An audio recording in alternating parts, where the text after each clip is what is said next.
ریاست کارهای داخلی شهر دوشنبه در یک هفته اخیر از آشکار شدن دولت مردم فریبی طلبندگانی که در اصل سالمند ولی با مقصد ناخون زدن به احساس دلسوزی مردم و به دست آوردن پول بیشتر خود را معیوب وانمود کرده در کوچه‌های پایتخت تاجیکستان دست به گدایی میزنند. ملیس پایتخت از جمله روز 15 دکبر سال 2023 خبر داد که ضمن برگزاری سنجش نوبتی از جانب کارمندان میلیسیا شهروند نسک و سفینه سال تولدش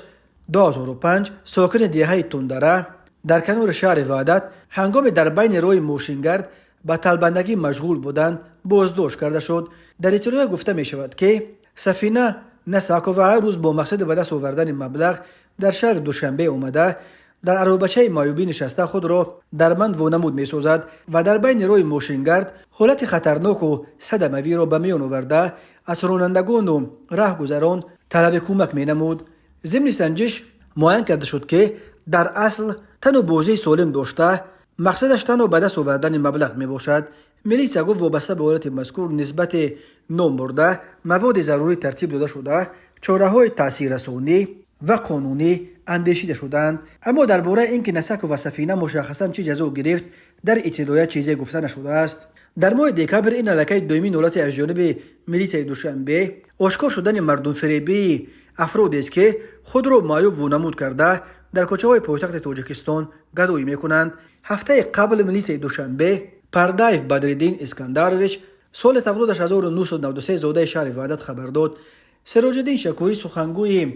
ریاست وزارت کارهای داخلی دوشنبه در یک گزارش ویدیویی گفت بدرالدین پردایف جسماً سالم است ولی در دست عصا گرفته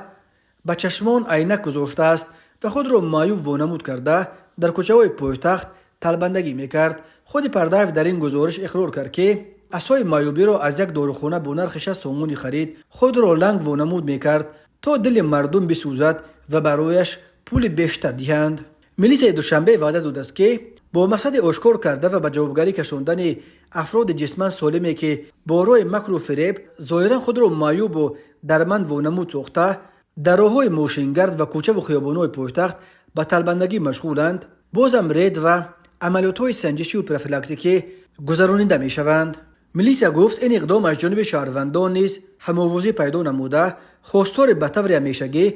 گذرانیدن چنین عملیات‌ها شدند.